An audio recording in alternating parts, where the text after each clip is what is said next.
Good evening, I am Chelsea Crenshaw, and when I was 13 years old, I started a garden for the first time with my mom. The first year got very ambitious and we bought a ton of seeds. We tried cucumbers, watermelons, herbs, anything that sounded delicious or like it would be fun to grow. We tried it, and by the end of the season, we were only able to get one single cucumber. So we went back to the drawing board and did some research, and by last year we were able to get this beautiful harvest of a bunch of habaneros.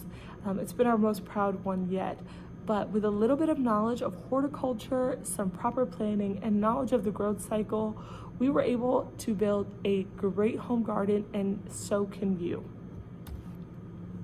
Every plant goes through the growth cycle, and it starts with the stages of sprouting, seeding, vegetative state, the budding stage, the flowering stage, and the ripening stage.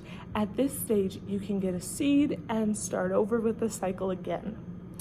It's most important to note about these stages is that the first three stages, the sprouting, seeding, and vegetative stage, are usually the longest, taking up about 75% of a plant's life.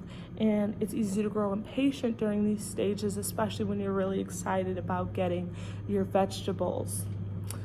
Another thing to note is that in these stages is very much susceptible to frost injuries, and so it's most important to note that sometimes on the back of the packaging it'll even tell you when you buy seeds the temperature, the lowest temperature that the plant has evolved to be able to grow in. When it gets to the flowering stage, this is when the flowers will bud and then they'll fall off. They'll fall off before you get to the ripening stage where you start to see fruit. Sometimes it can look like the plant is not doing well in this stage, but knowing at this time that that is natural and will happen, it is important to know that you're on track. Another thing you have to do is start planning early before you even start to before you even buy your seeds. You need to pick what you are going to plant. Some questions you're going to want to ask yourself is, what do I want to plant? Everyone's really ambitious at the beginning, but you want to make sure you choose between 2 to 3 for your first time.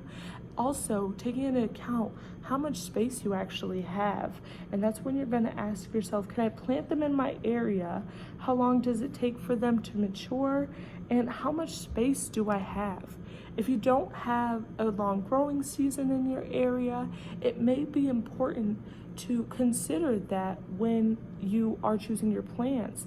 Also, in your area, it may not be good to grow lemons or tropical fruits in a colder climate.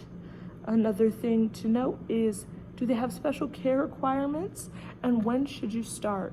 Sometimes you want to start later on in the season when it's already warmer outside, or if you are in a climate that does not allow for you to start later because the season is so short, you may want to consider using a greenhouse or planting your garden inside before transferring it outside for the better part of the growing season.